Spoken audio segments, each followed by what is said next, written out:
있습니다. 황당하고 궁금한 알짜 이야기 황금아 성범수입니다. 저희 황금아 시청자 여러분께 감사의 말씀드리겠습니다. 정보가 있는 예능 대세다. 예, MC로서 매우 뿌듯하고요. 시청자 여러분께 정말 머리 숙여서 감사하다는 말씀 다시 한번 올리겠습니다. 자, 오늘도 멋진 이야기를 펼쳐주실 고수 여러분을 소개해드립니다. 가정의학과 전문의 박용우 고수, 요리연구가 이혜정 고수, 영화감독 이무영 고수, 한의사 김옥원 고수, 변호사 한문철 고수, 방송인 이상벽 고수, 정신건강의학 전문의 양재진 고수, 변호사 이인철 고수, 술품평가 허시명 고수, 한국중독전문가협회장 조현석 고수. 무엇보다 참 눈에 들어오는 분은 우리 이상벽 고수님. 어인일로 황금알까지 행차를 하셨나이까. 아니 그 작가한테 얘기 못 들었어요? 작가한테요? 예. 어떤 얘기?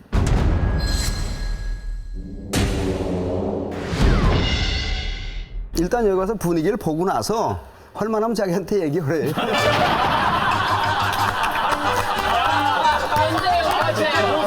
저기요, 여기 뭐 악교나 본드 좀 갖다 주세요. 예. 여기 못 벗어납니다.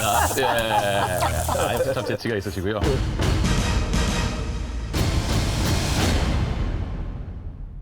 대충 뭐 이상벽 고수가 나오신 걸 보면 오늘의 주제가 진작이 되곤 하지만 오늘의 주제를 알고 계시잖아요? 오늘의 주제는 저하고는 가장 친한 친구입니다.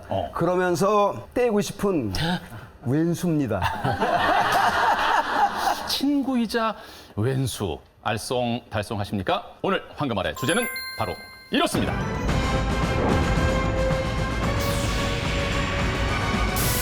오늘의 주제 술공화국 음주병법. 현대인과 뗄래야 뗄 수 없는 관계 바로 술. 폭탄주는 기본, 필름 끊기는 건 다반사. 다음날 아침 밀려오는 폭풍 후에 쓰린 속과 술값 영수증.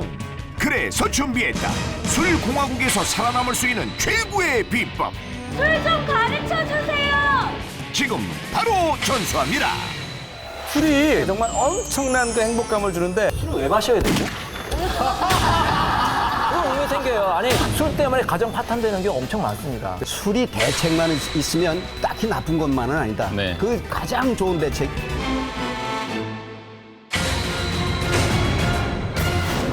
황금알의 주제, 보신 바와 마찬가지로 술공화국 음주병법입니다. 한국 사회에서 빼놓을 수 없는 주제이기 때문에 저희가 오늘 한번 다뤄보게 됐는데 친구이자 왼수. 네. 한때 얼만큼 친하셨어요? 그 친구하고는? 술을 마시게 됐을 경우에는 문 앞에 들어가면서 제가 그럽니다. 이 집에 술이 몇 짝이나 됩니까? 지금 재고가 얼마 있느냐? 네, 몇 짝이나 돼요. 그럼 처음에 의아하게 생각해. 전 사실 진심으로 얘기한 건데 몇 짝이나 되느냐? 그러면 뭐 한 2짝 됩니다. 그러면 2짝만 더 시켜놓으세요. 그러면 제가 앉겠습니다. 그러면 이제 앉자마자 기본 뭐 맥주 한 10병 정도씩은 이렇게 먹고 제일 많이 먹었을 때는 술 좀 한다는 사람들 10명이서 양주 28병에 맥주 400병을 먹은 적이 있으니까 앉은 자리에서. 이건 잘난 척이 아닌데 그냥 우연히 술 먹다 장난으로 시합이 벌어졌어요. 그래서 그것까지 가자 그랬는데 특별히 희생자가 있었거나 그러진 않았어요. 조인사자 발생하지 않았고. 없었어요. 그래서 소시적 얘기죠? 애들 때 얘기죠. 정말 겁없이 먹을 때. 그 정도 드셨으면 지금 간에 복근이 있을 텐데. 단련돼서 간도 단련돼서. 자, 오늘 이제 이 술공화국 음주병법에 대해서 이제 많은 말씀을 나누겠는데 연예인 패널 쪽이나 오늘 그 고수분들 가운데 애주가 분들이 많이 자리하고 계셔서 하실 그 무용담도 있으리라 짐작을 합니다. 자, 그렇다면 첫 번째 고수의 비법부터 열어보겠습니다. 자주 필름 끊기는 사람은 치매에 걸리기 쉽다. 필름이 끊긴다는 건 완전히 전날 밤에 기억을 못 한다는 개념이에요. 일정 시간 동안에. 중간에 저는 개인적으로 그 중간 단계가 아닌가 싶은데 영상은 다 있습니다. 영상? 간밤에 영상은 다 있어요. 오디오가 없어요? 없어요. 아니, 그래서 기억나는 거는 저 만약에 같이 먹었다 그러면 제가 그렇죠. 이게 끝난 거예요? 근데 이거는 김태훈 씨만 그렇게 생각하는 거고 영상은 가지고 있다라고 생각하지만 그 전에도 뜨문뜨문 이제 그 끊기는 거예요. 빈집은 닫혀 있는 거죠? 저 필름이 끊긴다는 거는 뭐냐면 간에서 얘가 이제 이겨내지를 못하기 때문에 뇌로 올라오는 거예요. 그래서 얘가 필름이 끊기기 시작하는 거거든요. 그렇기 때문에 저 치매 걸릴 확률이 되게 많다는 얘기죠. 잘하시네요. 끊겨보신 적 있으세요? 어제도 끊겼어요. 자, 이렇게 주장하는 고수 어느 고수신지 자 지금부터 공개합니다. 가정의학과 전문의 박용우 고수. 술 하면 이제 간 손상, 지방간 이런 얘기들을 많이 하는데 사실은 술이 제일 치명적인 피해를 주는 게 뇌입니다. 뇌신경은 알코올 자체에도 약해요. 그러니까 간에서 대사가 이루어지지 않고 그냥 올라오는 그 알코올 자체도 뇌에 영향을 주는 거죠. 그래서 블랙아웃 우리가 이제 완전히 필름이 없는 경우도 있고 예. 그다음에 이제 영상만 돌아가고 오디오가 안 나온다는 거는 드문드문 끊긴 거예요. 그러면 이제 드문드문 끊긴 거를 내가 이야기를 만들어 갑니다. 지상렬 씨가 아까 진단한 게 정확하네요. 같은 말씀이네요. 실제로 이제 연구 결과에도 나오는데 한 달에 최소 그러니까 한 차례 이상 앉은 자리에서 맥주 5병 이상을 먹거나 와인 1병을 마시면 25년 후에 치매에 걸릴 확률이 그렇지 않은 사람들보다 3배가 높고 그다음에 한 달에 2번 이상 이렇게 필름이 끊긴 사람은 노년기에 가서 치매에 걸릴 위험이 10배가 높다 그럽니다. 우리 상렬이 오빠 어떻게 해요? 장렬아. 치매를 마일리지를 쌓아갔네 지금. 네 정말 화났네. 선생님이 참 얄미우신데요. 매일 술자리에서 그렇게 정성스럽게 폭탄을 말아서 저희에게 주시면서 정색을 뚝 가지고 치매에 걸릴 확률이 10배입니다. 얘기하시면. 네, 술 얘기 나오면 뭐 한편으로는 저도 친구이자 왼수입니다. 사실. 근데 평생 즐기기 위해서는 이 친구를 잘 사귀어야 되겠다라는 생각을 하거든요. 근데 이제 우리나라의 이제 독특한 음주 문화 때문에 이제 문제가 생기는 건데 특히 이렇게 필름이 끊기는 경우는 크게 2가지 경우거든요.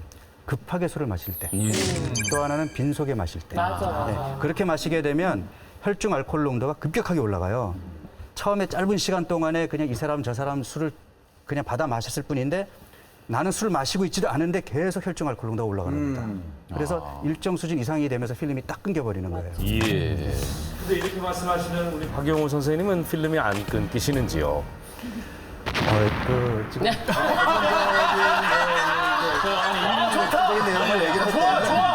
아니야 이무영 고수님. 의사가 하는 대로 따라하지 말고 의사가 하라는 대로 하라는 얘기가 있습니다. 네, 의사의 말은 따르되 의사의 행동은 따르지 않습니다.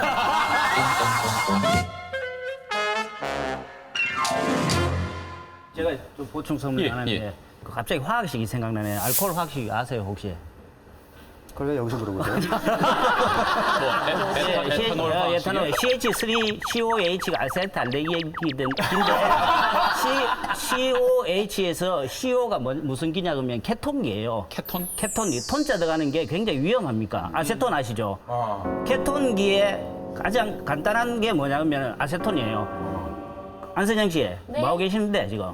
네. 아세톤으로 매니큐어 지우고 아세톤이 문화랑 뭐냐면은 바라보고 있었어요. 아세톤이 굉장히 위험한 거예요. 그게 아세톤기가 방향성이 있어요. 올라가면서 뇌에 자극을 해가지고 어떠냐 하면 뇌 치매를 일으킬 확률이 제일 높죠. 네. 안 드세요, 술을? 예? 술 안 저 드세요? 옛날에 먹다가 죽을 뻔했지. 죽을 제가 볼 뻔했다가 때는 선생님 이 프로그램은 선생님의 아세톤 같은데. 선생님의 아세톤 같은데. 저희 아세톤 김홍곤 박사님 말씀 들어봤고요.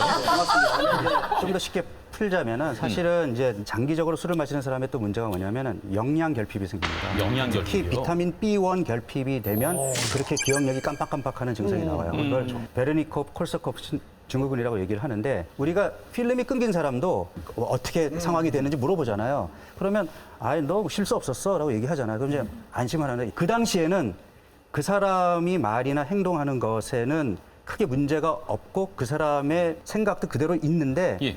그게 기억 저장 장치에 저장되는 과정에서 알코올 때문에 저장이 안 되는 거예요.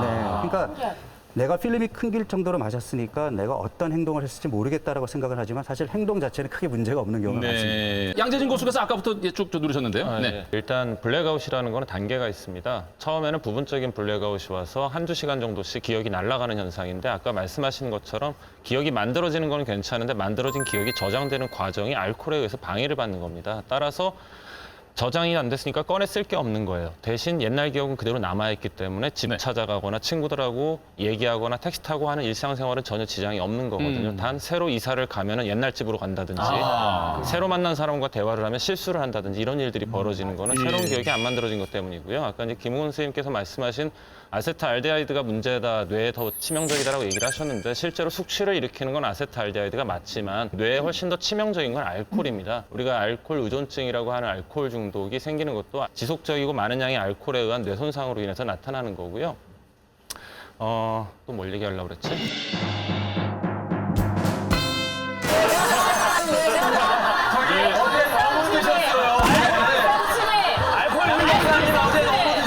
알코올 의존증 아니에요? 뇌 손상이 조금 예. 쉽게 그런 필름이 끊기면 어떤 현상이 일어나는지 한번 얘기해 보자고요. 젊을 때는 좀 필름이 끊기더라도 그다음 회복이 되는데 50 넘어서는 필름 끊기는 횟수도 점점 많아지고 그리고 이게 더 심해집니다. 저 같은 경우는 술에 많이 취하면은 택시가 우리 아파트 단지 내려주는데 예. 우리 집을 잘 못 찾아요. 우리가 111동인데 맞아. 여기쯤 내려주세요. 나는 다 왔다 생각하고 내려서 그 바로 옆에 또 110동인데 순간적으로 잘못 돌아서면 그쪽으로 가는 거예요. 110동에 402호로 딱 올라갑니다. 문을 딱 띵동하면 문 열어져요. 아, 왜 이렇게 늦게 왔어? 딱 들어가는데 구조가 우리 집하고 달라요. 그래서 죄송합니다로 나왔는데 문제는 그 다음에 또 그렇게 들어갔어요. 그랬더니 이 아저씨 또 왔다고. 경비 아저씨 불러갖고 경비 아저씨가 저한테 아이 당신 뭐냐고. 주민인데 그렇다고 좀 어디 산다 얘기하면 좀 창피하잖아요. 예. 조용히 내려왔죠. 그 다음부터는 이제 가만히 봅니다. 정신을 차리려고. 그럼 호수가 크게 써 있는데 저기 황금알 움직이는 거 있잖아요. 저것처럼 글자가 움직여요. 그러면 내가 이제 도저히 집을 못 찾는 거예요. 벤치에 앉아갖고 정신 들 때까지 자 조금만 있다 정신 차리면 봐야지. 저는 잠들어요. 예. 그럼 이제 어떻게 하느냐. 제가 아파트 단지에 있는 건 우리 집 사람도 알아요. 한 5시쯤 되면은 강아지 내리고 산책합니다. 그러다 강아지가 쫙 하다가 나를 발견해서 막 와갖고 저를 핥기 시작하면 제 깨죠. 요즘같이 이제 비 많이 오고 그럴 때는 위험해서 안 돼요. 예. 그러니까 보통 우리가 이제 혈중 알코올 농도 0.05부터 이제 음주 단속에 걸리잖아요. 0.15 정도 되면 이제 이 블랙아웃이 오는데 그 정도 와도 자기 집은 찾아갈 수 있는 이유가 단기 기억 장치만 손상이 되는 거지 장기 기억 장치는 그대로 있기 때문에 집은 찾아갈 수 있거든요. 네. 집을 못 찾아갈 정도면 정말 많이 드신 거예요. 하여튼 뭐 치료가 필요할 것 같고. 제가 한번 송혜 씨하고 예전에 제주도에서 이제 어떤 프로그램을 녹화를 할 때인데 예. 저 문 바깥에서 손을 막 흔들어요. 나도 이제 하면서 카메라 저쪽으로 갈 때 그랬더니 끝나고 만나자. 끝나고.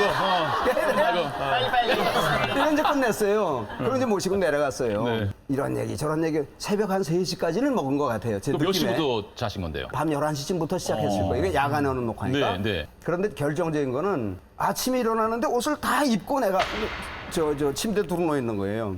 그러면 어떻게 왔는지 전혀 기억이 안 나요. 호텔까지 어떻게 받는지는 예. 블랙아웃이 된 거군요. 네, 그래서 이제 그 호텔 프런트에서 이제 야근한 분한테 내가 어떻게 돌아왔는지 기억을 하냐고 그랬더니 막 웃어요.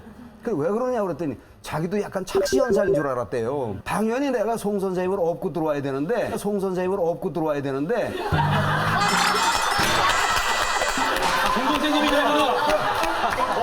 송혜 씨가 나를 업고 들어온 거예요. 한 20살 이모님께서 아, 그럼요. 그럼 이제 갖다 눕혀놓은 거예요. 괜히 그러니 그렇게 술에 관한 내공이 있는 분이고 마지막까지를 책임지는 분이고 그 하루에 노래를 수십 곡을 부르고도 약주를 드실 그 에너지가 남아있다는 게 참 존경스러워요. 일요일이라고 그래서 뭐 걸른다든가 그렇지 않습니다. 그분 정말 꾸준히 복용하시는 분입니다. 장복하시는 정말 그건 참 특별한 건강 체질이신 것 같고. 지금 그런 연세가 87세예요. 뇌 진단을 한번 해보도록 하겠습니다. 일본에서 유명한 뇌과학자가 네. 한 방법인데요. 한번 이렇게 해보십시오. 전부 다. 이렇게 손 한번 해보죠. 예, 이래가 맞춰보세요. 이 빗나가면은 내 치매 올 확률이 높아요. 박영 선생님 어때요? 잘 맞아요. 잘 맞아요. 좋았습니다. 이상현 선생님 괜찮습니다. 잘 맞네. 아니 선생님 해보세요, 선생님.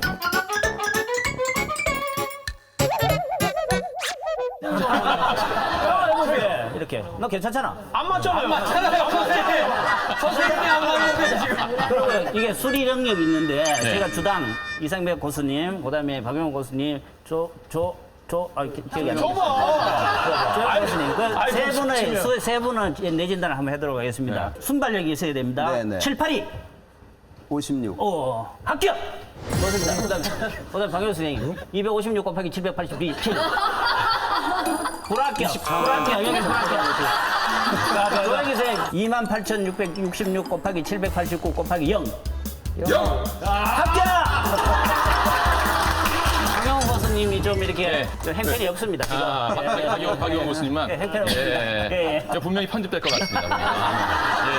필름이 끊긴 걸로 하겠습니다. 네. 자, 이인철 고수. 그 필름 끊기는 거에 가장 무서운 점이 뭔지 아세요? 자기가 행한 행동을 기억을 못 한다는 거잖아요. 그래서 나쁜 짓을 할 가능성이 많아요. 살인 같은 경우에는 12.4%가 음주로 인한 살인이고 상해 같은 경우도 12.2%, 폭력은 9.4%가 음주로 인한 범죄예요. 근데 예전에는 우리나라가 음주에 대해 상당히 관대했잖아요. 그래서 술 먹고 기억 못한 상태에서 행한 음주에 대해서는 뭐 심신미약이다, 심신장애라 해서 감경하는 경우도 있었어요. 근데 워낙 그런 주폭 문화가 부정이 많다 보니까 최근에는 오히려 이런 거를 가중처벌해야 된다 이렇게 정부에서 이제 많이 이제 강화를 했죠. 네, 경각심을 가져야겠습니다. 필름이 끊기는 것도 문제지만 주사라고 하죠. 술 먹었을 때 이제 저희 후배는 돌아가신 어머니 얘기하면서 계속 우는 거예요. 자기가 엄마가 아플 때 엄마를 귀찮게 생각했다라는 거예요. 그러면서 너무 슬프게 우니까 저는 술을 먹을 수가 없었고 같이 눈물을 흘리는데 주변에서는 막 신경도 안 써요. 그래서 얘네들아 좀 얘기 좀 들어줘라 했더니 언니 한두 번이 아니에요. 근데 진짜 내가 계속 먹을 때마다 또 엄마 얘기하면서 우니까 저도 이제는 그래서 이 술버릇도 문제고 필름 끊기는 이런 것도 문제고 어떻게 뭐 해결 방법이 없는 건지. 간이 그 술로 인해서 계속 해독 작용을 하잖아요. 그래서 얼마나 피곤하겠어요. 그래서 72시간이 지나야지만 간이 재정상으로 돌아온대요. 그래서 그 술을 마실 때는 매일 마시지 말고 3, 4일에 간격을 두고 마시라고 하더라고요. 그런다고 그 후배가 또 안 운다는 보장은 없어요. 그러니까 먹고 나서의 습관. 술버릇이나 필름 끊기는 처음에 거. 잘못 드리고 어른한테 주사는 잘 안 바뀌는 것 같은데. 제가 아는 그 여자분은 오징어를 보고 울기 시작해. 오징어를 보는데 다리를 찢잖아요. 오징어가 아파.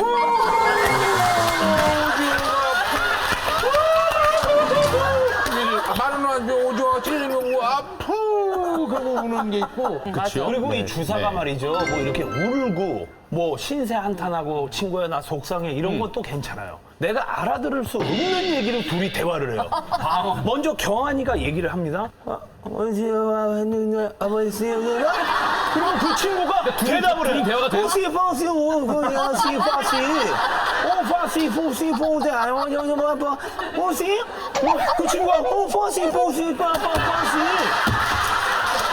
대화를 해요, 정말로. 둘은 되는구나. 그리고서 그 다음날, 야, 어저께 너네 뭐야? 빠시가 뭐야? 우리가 무슨 야, 그게 어떻게 대화가 돼? 근데 술 마신 사람끼리는 대화를 하는 거예요, 그거로. 이거에 대한 뭐 이해가 될 것 같은데 김현승 시인이란 유명한 시인이 쓴 시가 한 편 있어요. 그 시의 내용이 뭐냐면 이거예요. 그러니까 간밤에 술 먹고 들어와 무엇인가를 적어놨다.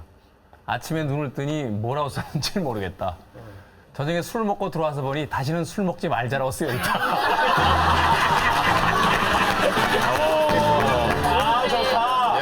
주사도 문제고 술 먹고 필름이 끊길 정도로 먹는 것도 문제고 한데 제일 큰 문제는 일단 그 우리나라 문화 자체가 외국에서 봤을 때 좀 심하다 싶을 정도로 만취하는 것도 좀 허용해주는 거. 그리고 특히 못 먹는 사람한테도 술을 강요하는 게 제일 문제잖아요. 근데 정말 체질적으로 못 먹는 사람한테 그런 얘기들 하시잖아요. 야, 먹으면 늘어. 진짜 먹으면 느는 건지 아니면 정말 체질적으로 술이 안 받는 사람은 어떻게 해야 되는 제 건지. 경험으로 봐서 술은 늘어요. 저는 살림살 동안은 맥주 반 잔을 놓고 앞에다 안녕하세요를 밤새도록 했어요. 그런데 일을 하고 시작하고 그래서 아무래도 한 잔, 두 잔 할 일이 있잖아요. 그러니까 지금은 소주 한 병 정도는 이상백 선생님을 대접해 드릴 수가 있어요. 근데 저는 아무리 그 술을 먹어도 그로부터 또 시간이 조금 지나면 또 한 병을 먹을 수가 있어요. 그러니까 이 술은 먹으면 느는 건 틀림없는 건데요. 저는 진짜 궁금한 거 하나는요. 왜 제 남편은 술을 아무리 먹어도 몸도 안 흐트러져요. 옷도 다 집에까지 잘 와서 입고 다 벗고 딱 쓰러져 자는데 그 다음부터는 아무 데인지도 모르는 거예요. 근데 한 가지 이게 주사인지 지금 알코올 중독 증후군인지 제가 좀 걱정스러운 건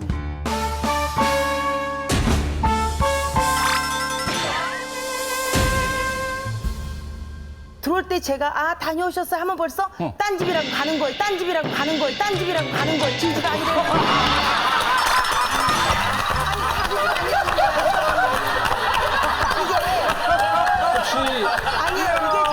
혹시 박사님이 두 집 살림? 아니 이게 여러분들은 남의 일이라서 웃으지 말고 교수님들 얘기 좀 한번 해보세요. 무슨 있어요? 이거. 꼭 저만 아까 지난 추억을 기억한다고 하셨잖아요. 네네네. 저하고 30년을 살았는데 아직도 제가 문을 열면 그리고 바깥으로 막 내려가요. 이거 진단과 처방이 필요합니다.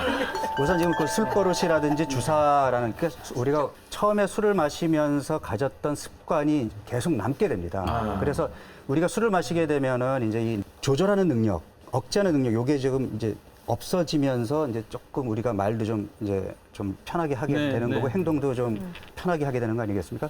그러면서 가지게 된 습관이 그냥 그렇게 딱 박혀버리는 거예요. 그러니까 굉장히 이제 그 남편분은 좋은 습관을 가지셨는데 아마도 집에 안 들어와요. 아니 그러니까 그게 아니라 초반에 술을 드시고 늦게 들어오셨을 때 야단 맞았던 경험이 있는 거구나. 아니에요. 한 번도 그런 적 없어요. 저는 지금도 왜 술을 이렇게 먹냐고 전혀 얘기하지 않는 게 선생님도 경험하셨지만 레지던트 때는 왜 입국식 그래서 입에다가 저 석유는 펌프 있죠? 그걸 넣고 술을 받아 먹고 집에 와도 집에 와서 실수를 할 망정 올 때는 그냥 걸어오거든요. 근데 정말 처음부터 본인이 문 열고 들어오면 들어와요. 근데 제가 기다렸다가 문을 열어주면 하고 계단 밑으로 내려가요. 자, 이거는 이건 이제 저기 가정의학 전문의 말씀도 들어봤지만 아무래도 정신과 전문의의 말씀을 들어봐야 될 것 같습니다. 네, 양대진 박사님. 왜 그러는 거예요? 네, 일단 먼저 술을 마시면 는다는 거에 대해서 먼저 좀 설명을 드려야 될 것 같아서요. 이 아세트알데히드가 숙취를 일으키는 주 원인이라고 그랬잖아요. 근데 이 아세트알데히드를 분해하는 효소가 ALDH라는 효소가 있습니다. 이게 크게 4가지 아이소타입이 있는데 그게 사람에 따라서 쉽게 말하면 크게 3가지 종류가 있어요. 첫째는 2개 다 제 기능을 다 하는 효소를 가지고 있는 사람들. 술이 굉장히 센 편이고 국내 우리나라나 일본 같은 동양인은 한 50%가 여기에 속하게 됩니다. 이상벽 선생님처럼 술을 굉장히 잘 드시는 분들이 보통 이런 거에 속하는 분들이고요. 또 하나는 자기 기능을 못하는 그런 아이소타입을 2가지 엄마 아빠 중에 한 명한테 받은 사람이거든요. 이런 사람들은 술을 마시면 금방 얼굴 빨개지고 술을 먹어 좀 힘든 분들 있잖아요. 이런 분들은 이제 술을 마시면 늡니다. 늘긴 늘어요. 근데 굉장히 괴로워하면서 늘게 되고요. 나머지 하나가 한 잔만 마셔도 병원 실려간다는 분들 있잖아요. 이런 분들은 부모님한테 양쪽 다 기능을 못하는 그런 효소를 받은 분들이에요. 이분들 같은 경우에는 실제로 술을 마시면 절대 안 되고요. 작은 양의 알코올에도 아나필락시스 같은 알러지 반응을 일으켜서 실제로 문제가 되고 사망에 이를 수도 있거든요. 그래서 술이라는 건 마시다 보면 내성이 생겨서 느는 건 맞는데 이게 본인이 어떤 타입에 속하는지를 알고 드셔야 되고요. 무조건 술을 먹이는 건 굉장히 위험합니다. 박용호 교수님 이제 마무리 말씀 해주시고 다음. 사실 뭐 이제 치매를 예방하기가 쉽지 않습니다. 근데 알코올성 치매는 얼마든지 예방이 가능한 문제란 말이죠. 이게 현실적일지 모르겠지만 제 개인적으로는 저는 음주 안식오를 합니다.